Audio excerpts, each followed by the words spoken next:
না না, ওটা একদম ঠিকভাবেই হবে। দাঁড়াও, এক সেকেন্ড। আমি এখানে ভিডিও শুট করছি, তুমি দেখতে পাচ্ছ না? সরি, আমি সত্যি খেয়াল করিনি, কিন্তু আপনি চাইলে আমার সাথে খারাপ বিহেভ না করে আমাকে ভালোভাবেও কথাটা বলতে পারতেন। খারাপ বিহেভ? আমার তো ইচ্ছে করছে তোমাকে এখান থেকে ধাক্কা দিয়ে ফেলে দিই। আরে মেঘা, উনি তো ঠিকই বলছেন, তুমি ওনার সাথে এইভাবে কথা বলছো কেন? ওনাকে তো ভালোভাবে বলতে পারতে। এভাবে বলবো না তো কি ওনার পুজো করব? তুমি দেখলে না কিভাবে আমার ভিডিওর মধ্যে চলে আসলো? দেখো মেঘা, এখানে ওনার কোনো দোষ নেই, দোষটা তো আমাদেরই। আমরা পাবলিক প্লেসের মধ্যে শুট করছি রাস্তার উপরে, এটা তো আমাদেরই ভুল। চুপ করো তো, অত বেশি কথা বলো না তুমি। আমার ভিডিওটা চুপচাপ শুট করো।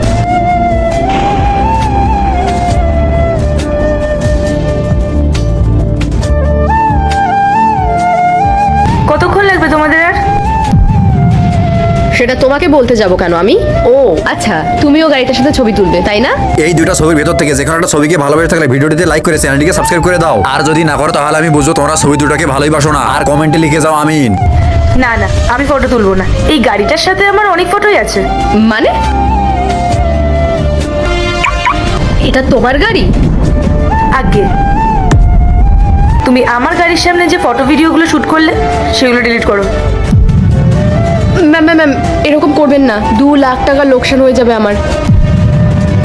সত্যি বলতে আমি নিজেও চাই না যে তোমার লোকসান হোক, কিন্তু তোমার মতন মানুষের না শিক্ষা পাওয়াটা খুব দরকার।